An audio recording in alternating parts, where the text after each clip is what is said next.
Hello students, welcome back to my channel. आज मैं आप लोगों को बीएसटी का सेकंड चैप्टर पढ़ाऊंगी जिसका नाम है प्रिंसिपल्स ऑफ मैनेजमेंट। इसके पहले के वीडियोस में मैंने आपको बीएसटी का फर्स्ट चैप्टर पढ़ा दिया है, वो कंप्लीट हो गया है। अगर आपने अभी तक फर्स्ट चैप्टर को नहीं देखा है तो उसको देख लीजिए। तो चलिए वीडियो को स्टार्ट करते हैं। सबसे पहले तो हम लोग चैप्टर के मीनिंग को समझ लेंगे, देन चैप्टर के अंदर को हम लोग डिटेल में पढ़ेंगे। मैनेजमेंट का मतलब हम लोगों ने फर्स्ट चैप्टर में पढ़ा था कि मैन का मैनेजमेंट करना, मतलब इंसानों को मैनेज करना कि कौन इंसान कौन सा काम करेगा, कैसे करेगा, उसमें हम लोग डिटेल में पढ़े थे मैनेजमेंट। प्रिंसिपल्स का मतलब होता है एक जनरल गाइडलाइन जिसके थ्रू मैनेजमेंट के फंक्शंस को हम लोग परफॉर्म करते हैं। और इसमें आपको पढ़ना है टोटल 3 टॉपिक्स। एक तो प्रिंसिपल्स ऑफ मैनेजमेंट के कॉन्सेप्ट को पढ़ेंगे, सिग्निफिकेंस को पढ़ेंगे, इसके नेचर्स, इसके इंपॉर्टेंस, ये सब उसमें आ जाएंगे। और सेकंड में आपको टेलर्स का साइंटिफिक मैनेजमेंट प्रिंसिपल्स पढ़ना, उसमें टेक्निक भी है। और थर्ड में आपको फ्योल्स प्रिंसिपल्स ऑफ मैनेजमेंट पढ़ना है। फर्स्ट पॉइंट है introduction and meaning of management. तो देखिए, हर एक बिजनेस इंटरप्राइज अपने अपने बिजनेस में कोई ना कोई प्रिंसिपल्स तो फॉलो करता है, और हम भी अपने लाइफ में प्रिंसिपल्स को फॉलो करते हैं। प्रिंसिपल्स मतलब हिंदी में अगर हम बोले तो सिद्धांत। सबके लाइफ का अपना एक सिद्धांत होता है, उस सिद्धांत के ऊपर हम लोग काम करते हैं। तो यहाँ पे वही चीज़ बताया कि हर एक बिजनेस में अपना एक प्रिंसिपल्स होता है और प्रिंसिपल्स के अकॉर्डिंग काम को किया जाता है। A number of management thinkers and writers have also studied principles of management from time to time। देखिए, अब प्रिंसिपल्स तो समझ में आ रहा है कि नॉर्मल सा एक सिद्धांत होता है, लेकिन मैनेजमेंट का प्रिंसिपल्स तो मैनेजमेंट के फंक्शंस को परफॉर्म करने के लिए जिन प्रिंसिपल्स का हम लोग यूज़ करते हैं उसको हम लोग प्रिंसिपल्स ऑफ मैनेजमेंट बोलते हैं। तो यहाँ पे बहुत सारे ऐसे थिंकर और राइटर है जिन्होंने डेप्थ स्टडी और रिसर्च किया है टाइम टू टाइम। और यहाँ पे आपको इस बुक में 2 लोगों के बारे में पढ़ना है। एक है फ्रेडरिक विंसलो टेलर और दूसरे है हेनरी फेयोल। ठीक है, अब यहाँ पे देखते हैं इसके मीनिंग को समझ लेते हैं। Meaning of management principles. तो management principle is a broad and general guideline. ठीक है, ये क्या है? एक जनरल गाइडलाइन है जो सबके लिए होता है। ठीक है, स्पेसिफिक नहीं, जनरल है। फॉर डिसीजन मेकिंग, निर्णय लेने के लिए, एंड बिहेवियर। और मैनेजमेंट क्या होता है? मेनली मैन बिहेवियर होता है इसके लिए। ठीक है, तो हम ये कह सकते हैं कि मैनेजमेंट एक ऐसा ब्रॉड और जनरल गाइडलाइंस है जिसके थ्रू हम लोग डिसीजन मेकिंग कर सकते हैं। मीन्स मैनेजमेंट का फंक्शन हम परफॉर्म कर सकते हैं। मैनेजमेंट के फंक्शन को हम लोगों ने प्रीवियस के चैप्टर में पढ़ा था। 5 फंक्शन होता है: planning, organising, staffing, directing, controlling. ठीक है, मैनेजमेंट प्रिंसिपल्स का हम लोग यहाँ पे कंपैरिजन करेंगे 3 टॉपिक के साथ। तो पहला हम लोग कंपैरिजन करेंगे मैनेजमेंट प्रिंसिपल्स का प्योर साइंस प्रिंसिपल्स के साथ। तो इसको समझ ले, तो ये बहुत आसान टॉपिक है। तो देखिए, मैनेजमेंट प्रिंसिपल्स ये बहुत ही फ्लेक्सिबल होता है। हम अपने ऑर्गेनाइजेशन के नीड के अकॉर्डिंग या सिचुएशन के अकॉर्डिंग मैनेजमेंट के प्रिंसिपल्स को चेंज कर सकते हैं। बट साइंस का जो प्रिंसिपल है वो नेवर चेंज, कभी चेंज नहीं होता। ये रिजिड होता है एकदम। जो बनाया गया है प्रिंसिपल्स, वही प्रिंसिपल्स हर जगह एप्लीकेबल होगा, हर जगह वही रहेगा। ठीक है, चेंज नहीं होगा। सेकेंड पॉइंट में management principles are applied with creativity. और इसको हम लोग क्या करते हैं, इसके पहले के चैप्टर में पढ़ा था कि मैनेजमेंट एक आर्ट्स होता है, तो इसको हम अपनी क्रिएटिविटी के अकॉर्डिंग इसको अप्लाई कर सकते हैं। जितना इसमें क्रिएटिविटी डालेंगे मैनेजमेंट उतने अच्छे से काम करेगा। लेकिन यहाँ पे कोई क्रिएटिविटी नहीं होता है, ये एक एब्सोल्यूट होता है, एग्जैक्ट होता है, जिसको हम लोग स्टैटिक मैनर भी बोल सकते हैं। जैसे कि अगर H2O है, ठीक है, ये तो इसको हम चेंज नहीं कर सकते, इसको कन्वर्ट नहीं करते, ये पानी का फॉर्मूला, इसमें हम कोई क्रिएटिविटी नहीं कर सकते, ये H2O ही रहेगा। और थर्ड में management principles have to keep pace. Pace का मतलब होता है गति, motion with changes in environment. Management principles समय के साथ साथ, गति के साथ साथ चेंज होता रहता है, बट ये कभी चेंज नहीं होता। डू नॉट चेंज, कभी चेंज नहीं होता। आज जैसा है 100 साल बाद भी वैसा ही रहेगा। जैसे अगर हम इसी का ही बात लें, पानी का फॉर्मूला आज जो है H2O, और 100 साल बाद भी वो H2O ही रहेगा, इसमें कोई चेंजेस नहीं आएगा। बट ये चेंज हो सकता है। तो आई होप ये आपको क्लियर हुआ है कि मैनेजमेंट प्रिंसिपल्स जो होता है वो फ्लेक्सिबल होता है, क्रिएटिविटी होता है, और ये चेंजेबल होता है। ये रिजिड होता है, ये एग्जैक्ट होता है, और इसमें कोई भी चेंज नहीं होता है। नेक्स्ट हम लोग कंपेयर करेंगे मैनेजमेंट प्रिंसिपल्स का मैनेजमेंट टेक्निक के साथ। टेक्निक का मतलब होता है मेथड, तरीका, आप कोई काम को किस तरीके से करेंगे। ठीक है, तो प्रिंसिपल्स वही बताया जाए कि ये एक जनरल गाइडलाइंस है फॉर एक्शन। काम करने के लिए एक आपको पाथ दिया जाता है, और टेक्निक मतलब उस काम को आप किस तरीके से करेंगे। क्लियर है?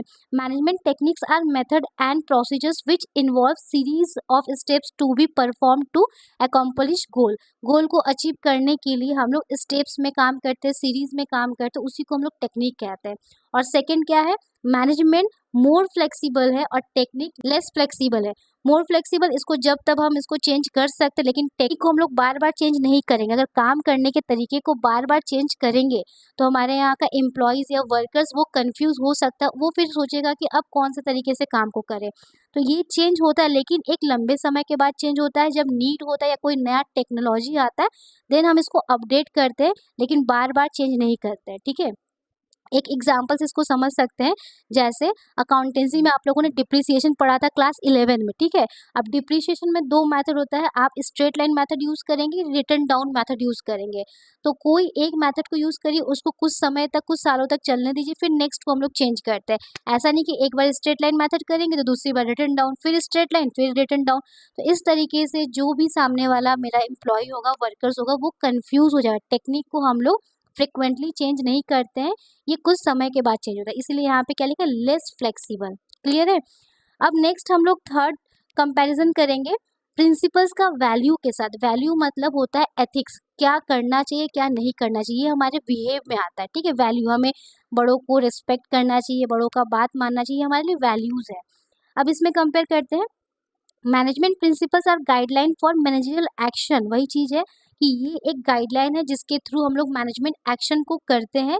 और वैल्यूज़ क्या होता है, ये एक values are general rules for behaviour, आपके व्यवहार का ये एक नियम होता है। जैसे आपका, आप झूठ नहीं बोलते, आप सच बोलते, तो ये आपके बिहेवियर का एक रूल्स है, आपका नियम है। आप काम समय से करते हैं, आप अपने काम में बहुत पंक्चुअल है, तो ये सब आपके बिहेवियर के रूल्स है, ना कि आपके ऑफिस या बिजनेस की। ये इंसान का खुद का होता है कि उसका क्या वैल्यू है। ठीक है, आपका बिहेवियर जितना अच्छा होगा, आपका वैल्यू उतना ज़्यादा होगा। क्लियर है बात। सेकंड होगा, management principles are technical in nature as these are formed after research in work situation. अब देखिए, ये क्या है, मैनेजमेंट प्रिंसिपल वो क्या टेक्निकली है, जिसमें कि हम लोग क्या करते हैं, कॉज इफेक्ट खोजते हैं, इसका क्या कारण था कि इसकी वजह से ये इफेक्ट आया, उसके बाद एक्सपेरिमेंट करते हैं, ऑब्जर्वेशन करते हैं, देन हम कोई एक प्रिंसिपल्स को सेट करते हैं। तो ये मैनेजमेंट का हो गया। लेकिन वैल्यू क्या होता है, वैल्यू एक एथिकल होता है। एथिकल मतलब क्या करना सही है, क्या करना गलत है, इसके बारे में। Values are ethical in nature as behavior of people have to fulfill social and ethical responsibility towards society। और वैल्यू में क्या होगा कि आप अपने सोसाइटी को क्या वैल्यू देंगे, आप अपने सोसाइटी के टूवर्ड्स क्या अच्छा काम कर सकते हैं। ठीक है, उनको अवेयर करना, इको फ्रेंडली काम करना, जो बैड थिंग्स है उसको फॉरबिड करना, तो ये सारे आपके वैल्यूज़ के अंदर आता है। अब हम लोग नेक्स्ट टॉपिक पढ़ेंगे इस चैप्टर का, nature feature characteristics of management principles. पहला है यहाँ पे यूनिवर्सल एप्लीकेशन, जिसको हम लोग परवेसिव कहते हैं। यूनिवर्सल मतलब पूरे दुनिया में, पूरे विश्व में प्रिंसिपल्स जो है वो एप्लीकेबल होता है। डिफरेंट डिफरेंट प्रिंसिपल्स हो सकते हैं, लेकिन प्रिंसिपल्स तो होता है ना। तो हम यहाँ पे वही कहेंगे कि हर एक बिजनेस अपने अपने कंपनी में अपना प्रिंसिपल्स लगाता है, तो प्रिंसिपल्स होना जरूरी है। बिना प्रिंसिपल्स के आप काम को सही ढंग से नहीं कर सकते। जब आपके लाइफ का सिद्धांत ही नहीं होगा, आपके बिजनेस का सिद्धांत नहीं होगा, तो आप कैसे काम करोगे। तो प्रिंसिपल होना जरूरी है, चाहे जैसा भी बिजनेस हो, प्रॉफिट ऑर्गेनाइजेशन हो, नॉन प्रॉफिट हो, छोटा हो बड़ा हो, कुछ भी, वहाँ पे आपका ये क्या होगा, एप्लीकेबल होगा, प्रिंसिपल्स वहाँ पे होगा। क्लियर है। सेकेंड है जनरल गाइडलाइन, ये स्पेसिफिक नहीं होता, ये जनरल गाइडलाइन होता है। और देखिए, हम पहले से कोई सिद्धांत बना के रखते हैं और उसके अकॉर्डिंग काम करते हैं, तो चीज़ें बहुत आसान हो जाती है।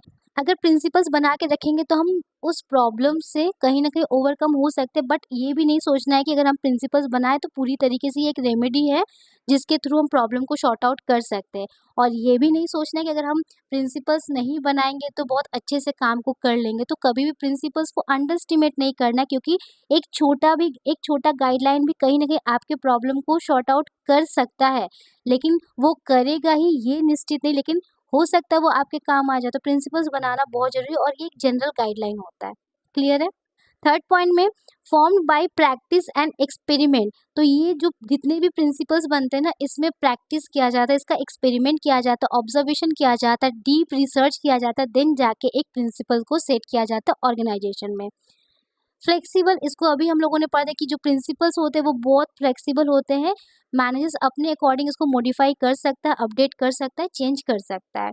फिफ्थ होता है मेनली बिहेवियर, ये इंसानों के बिहेव को इन्फ्लुएंस करता है। जो भी प्रिंसिपल्स हम सेट करते हैं ये इन्फ्लुएंस करता है किसको, बिहेवियर ऑफ एम्प्लॉय, एम्प्लॉय के बिहेवियर को इसमें इन्फ्लुएंस किया जा सकता है। सिक्स्थ है कॉज एंड इफेक्ट रिलेशनशिप, तो जो मैनेजमेंट का प्रिंसिपल है वो कारण और परिणाम का रिलेशनशिप है, मतलब किस कारण ये परिणाम हुआ वो बताता है प्रिंसिपल। 7 पॉइंट है कॉन्टीजेंट। कॉन्टीजेंट मतलब जो सडन हो जाए, अचानक हो जाए।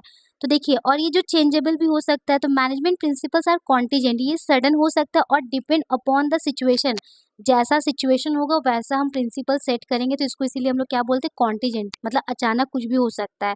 प्रेवेलिंग in organisation, their application and effect depend upon the nature of organisation. Organisation का आपका जैसा नेचर होगा उसके अकॉर्डिंग आपका प्रिंसिपल डिपेंड करेगा, जिसको हम लोग क्या बोलते हैं, कॉन्टीजेंट कहते हैं।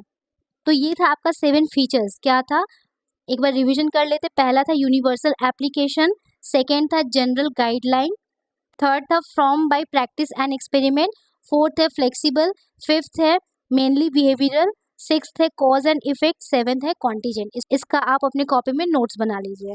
तो यहाँ पे देखिए ऐसा फ्लो चार्ट बना हुआ है, ऐसा भी आप लिख सकते हैं अपने कॉपी में। अब हम लोग नेक्स्ट टॉपिक पढ़ेंगे, प्रिंसिपल्स का क्या इंपॉर्टेंस या सिग्निफिकेंस है। ठीक है, तो यहाँ पे इसके टोटल 6 पॉइंट है। पहले पॉइंट को देखेंगे, providing managers with useful insight into reality. यहाँ ऑर्गेनाइजेशन में हमने प्रिंसिपल्स बना के रखे हैं, तो ये मैनेजर्स को एक ऐसा इंसाइट देता है, मतलब ऐसा उसकी इमेजिनेशन पावर को हेल्प देता है, या उसको सोचने में हेल्प करता है, जिससे कि वो अपने इमेजिनेशन को रियलिटी में कन्वर्ट कर सके। ठीक है, तो गाइडलाइन अगर बना हुआ है तो मैनेजर्स आराम से अपने इंसाइट जो उन्होंने सोचा है उसको रियलिटी में कन्वर्ट कर सकते हैं। ठीक है, Management principles provides the managers with useful insight into real world situation. Management principles act as guideline for the manager. तो ये principles क्या है, managers के लिए guideline जैसा होता है. These principles improve knowledge, ability and understanding of managers under various managerial situations. ये जो principle होता है ये managers के knowledge को, ability को और understanding को improve करता है, ताकि वो कोई भी managerial situations में decision अच्छे से ले सके. समझ में आया? सेकेंड पॉइंट हम लोग यहाँ पे देखेंगे, optimum utilisation of resources and effective administration. तो अगर हमने गाइडलाइन बना के रखा है, प्रिंसिपल बना के रखा है, तो जितने भी मेरे ऑर्गेनाइजेशन में रिसोर्सेज होंगे उनका हमको मैक्सिमम यूटिलाइजेशन करना है, मीन्स कि उसका वेस्टेज नहीं करना, उसका जितना ज़्यादा हो सके यूटिलाइजेशन कर लेना, और करने के बाद उसका इफेक्टिव एडमिनिस्ट्रेशन करना, मतलब उसको अच्छे तरीके से काम में लाना। Human as well as material resources are limited, so these resources must be used in such a manner that they give maximum output with minimum cost. देखिए, हम लोग को सबको पता है कि अपने पास रिसोर्स बहुत लिमिटेड है, बहुत स्कार्स है, और इसके ऑल्टरनेटिव यूजेस भी हैं, तो हम इनका बहुत अच्छे से यूज़ करेंगे, मैक्सिमम यूटिलाइजेशन करेंगे, ताकि कम खर्चे में मैक्सिमम इसका प्रॉफिट अर्न किया जा सके। ठीक है, due to cause and effect relation of managers action and decisions, the wastage associated with trial and error are minimise. तो अब यहाँ पे देखिए कि हमको पता है कि बहुत कम है, कारण क्या है, रिसोर्स हमारे पास बहुत कम है, जिसकी वजह से हमको उसको मैक्सिमम यूटिलाइजेशन करना है। तो यहाँ पे मैनेजर्स क्या करेंगे, वो जो भी रिसोर्स है उनका वेस्टेज कम से कम करेंगे, और जो भी ट्रायल और एरर होता है, मतलब पहले हम ट्राई करें, फिर गलती करें, फिर उससे सीखे, उस चीज़ को यहाँ पे मिनिमाइज किया जाता है। ठीक है, तो सेकेंड पॉइंट इसका ये इंपॉर्टेंस है, अगर आप प्रिंसिपल्स बना के रखेंगे तो ट्रायल और एरर बहुत कम होगा। थर्ड में साइंटिफिक डिसीजन। साइंटिफिक डिसीजन का मतलब आप कोई भी मैनेजमेंट का डिसीजन ले रहे हैं तो उसके पीछे लॉजिक होना चाहिए, वो सही तरीके से होना चाहिए, जिसमें साइंस का यूज़ हो। जैसे हमारे फैक्ट्री में कोई वर्कर काम कर रहा है, उसको वो सुबह आ रहा है, काम कर रहा है, तो बहुत एनर्जी के साथ कर रहा है, लेकिन दिन होते होते वो फिर बहुत सुस्त हो जा रहा है। फिर यहाँ पे उसका सुपीरियर ऑब्जर्व किया कि उसका जो वर्कर है वो थक जा रहा है, फिर उसको ब्रेक टाइम दिया गया, और ब्रेक टाइम मिलने के बाद फिर से जब दोबारा वो काम में लगा तो उसका एनर्जी फिर से बढ़ गया। यहाँ पे एक साइंटिफिक ऑब्जर्वेशन किया गया, जिसके थ्रू यहाँ पे डिसीजन ले सकते हैं। ठीक है, तो यहाँ पे बोला जा रहा है कि management principles help in taking thoughtful and justifiable decision, मतलब एकदम सोच समझ के विचार विमर्श करके कोई डिसीजन को लेंगे जो जस्टेबल हो, जो कि न्यायपूर्वक हो। They emphasise logic rather than blind faith. देखिए, अंधविश्वास या अंधे की तरह हम लोग किसी पे विश्वास नहीं करेंगे, उसमें लॉजिकल होना चाहिए, मतलब कोई चीज़ को उसके पीछे लॉजिक होना चाहिए, आखिर ये हो रहा है तो क्यों हो रहा है, इसका रीज़न क्या है, फिर उसके रीज़न को फिक्स करना, तो ये सारी चीज़ किसके अंदर आएंगे, साइंटिफिक डिसीजन के अंदर आएंगे। फोर्थ है मीटिंग चेंजिंग इन्वायरमेंट रिक्वायरमेंट। अब देखिए इन्वायरमेंट जो होता है वो चेंजेबल होता है, ये कांस्टेंट नहीं होता है। तो हम अगर प्रिंसिपल्स बना के रखेंगे तो जो भी चेंजिंग इन्वायरमेंट का रिक्वायरमेंट होगा हम उसको मीट कर लेंगे, मतलब हम उसको फेस कर सकते। तो यहाँ पे वही चीज़ लिखा हुआ है, management principles train the managers in implementing the changes in right direction at right level in the organisation. तो जो प्रिंसिपल्स बने होते हैं ये इस तरीके से मैनेजर्स को ट्रेन किया जाता है कि मैनेजर्स जो जिस लेवल पे है वो सही डायरेक्शन में काम को करवाए, सही तरीके से डिसीजन मेकिंग करे। Although management principles are relative and general guidelines by yet by modifying this principles change can be made in the organisation. तो ये अपने अकॉर्डिंग चीज़ों को चेंज कर सकते हैं, जो सूटेबल होगा उस टाइम सिचुएशन जो होगा उस हिसाब से डिसीजन मेकिंग कर सकते हैं। विच मीन्स कि हम यहाँ पे लिख सकते हैं कि इन्वायरमेंट की चेंजिंग इन्वायरमेंट की रिक्वायरमेंट को हम मीट कर सकते हैं अगर हम लोगों ने अपने फर्म में प्रिंसिपल्स को बनाया है तो। क्लियर है। फिफ्थ पॉइंट यहाँ पे हम लोग देखेंगे फुलफिलिंग सोशल रिस्पॉन्सिबिलिटी। ये इंपॉर्टेंट है। अगर आप समाज में है, आपका बिजनेस आपका ऑर्गेनाइजेशन समाज में ही रह के प्रॉफिट अर्न कर रहा है तो सबसे पहले आपको समाज को प्रायोरिटी देना है। अगर समाज को आप प्रायोरिटी नहीं देंगे तो आप सर्वाइव नहीं कर पाएंगे। तो प्रिंसिपल्स के होने की वजह से हम लोग क्या करते हैं, अगर ऑर्गेनाइजेशन बिजनेस की बात करें तो वो समाज की जो भी रिस्पॉन्सिबिलिटी उसको फुलफिल करना, जैसे कि जॉब अपॉर्चुनिटी देना और इको फ्रेंडली आइटम्स बनाना, प्रोडक्शन में भी इको फ्रेंडली मेथड का यूज़ करना, रीजनेबल प्राइस पे गुड्स को देना। तो ये सारे चीज़ क्या होते हैं, रिस्पॉन्सिबिलिटी को फुलफिल किया जाता है। increased awareness of public forces businessmen specially companies to fulfil their social responsibility. अब देखिए आज के समय में जो समाज है ना वो धीरे धीरे अवेयर हो रहा है, जागरूक हो रहा है। तो यहाँ पे बिजनेसमैन को कंपनीज को क्या करना चाहिए, उन सोशल रिस्पॉन्सिबिलिटी को फुलफिल करना चाहिए। Management principles not only act guidelines for achieving organizational goal, but these principles also guide the managers to perform social responsibility। तो प्रिंसिपल सिर्फ एक मैनेजर्स के लिए गाइडलाइन नहीं कि वो अपने ऑर्गेनाइजेशन के ऑब्जेक्टिव को फुलफिल करे, बल्कि वो समाज की रिस्पॉन्सिबिलिटी को भी फुलफिल करे। ये प्रिंसिपल्स यहाँ पे बताता है। ठीक है। सिक्स पॉइंट में यहाँ पे हो जाएगा management training education and research. तो प्रिंसिपल्स होने से यहाँ पे जितने भी वर्कर्स मैनेजर्स टीम से उनको ट्रेनिंग दिया जाता है, उनका एजुकेशन और रिसर्च होता है। तो देखिए इसके अंदर क्या लिखा है, the management principle stress on scientific judgement and logical thinking. जो भी प्रिंसिपल्स है वो कैसे होते हैं, साइंटिफिक जजमेंट्स होते हैं, लॉजिकल थिंकिंग होते हैं।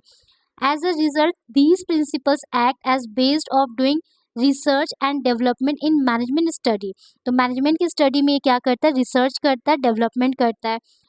As this principles provide organized body of knowledge to perform research work and generate more and more knowledge, they have provide new ideas, imaginations and base for research and development। तो देखिए कोई भी field का जितना ज़्यादा research development होगा उसमें से वो और ज़्यादा नॉलेज को इन्हांस करेगा, न्यू आइडियाज़ डेवलप करेगा और इमेजिनेशन पावर को भी बढ़ाएगा।